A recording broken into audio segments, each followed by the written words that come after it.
ಮೈಸೂರಿನಲ್ಲಿ ಕಾಂಗ್ರೆಸ್ ಸಹಕಾರ ವಿಭಾಗದ 16 ಮಹಿಳಾ ಘಟಕದ ಪದಾಧಿಕಾರಿಗಳ ಪದಗ್ರಹಣ ಸಮಾರಂಭ. ಸಹಕಾರ ವಿಭಾಗದ ಕೆಪಿಸಿಸಿ ರಾಜ್ಯಾಧ್ಯಕ್ಷ ಧನರಾಜ್ ತಾಳಂಪಳ್ಳಿ ಭಾಗಿ. ಕೆಪಿಸಿಸಿ ಸಹಕಾರ ವಿಭಾಗದ ಮೈಸೂರು ಜಿಲ್ಲೆಯ 16 ಮಹಿಳಾ ಬ್ಲಾಕ್ ಸಹಕಾರ ವಿಭಾಗದ ನೂತನ ಪದಾಧಿಕಾರಿಗಳ ಪದಗ್ರಹಣ ಸಮಾರಂಭ ಬುಧವಾರ ಮೈಸೂರಿನಲ್ಲಿ ಕೆಪಿಸಿಸಿ ಸಹಕಾರ ವಿಭಾಗದ ರಾಜ್ಯಾಧ್ಯಕ್ಷ ಧನರಾಜ್ ತಾಳಂಪಳ್ಳಿ ಅವರ ಅಧ್ಯಕ್ಷತೆಯಲ್ಲಿ ನಡೆಯಿತು.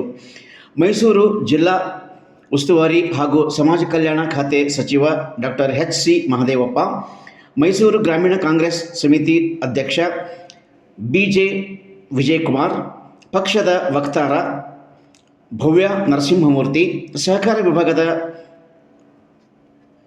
ಮೈಸೂರು ಜಿಲ್ಲಾ ಘಟಕದ ಜಿಲ್ಲಾ ಅಧ್ಯಕ್ಷೆ ತಾರಾಕುಮಾರ್, ಡಿಸಿಸಿ ಪ್ರಧಾನ ಕಾರ್ಯದರ್ಶಿ ಶಿವಪ್ರಸಾದ್ ಹಾಗೂ ಕಾರ್ಯಾಧ್ಯಕ್ಷ ಸಂತೋಷ್ ಇನ್ನೂ ಅನೇಕರು ಈ ಸಂದರ್ಭದಲ್ಲಿ ಹಾಜರಿದ್ದರು.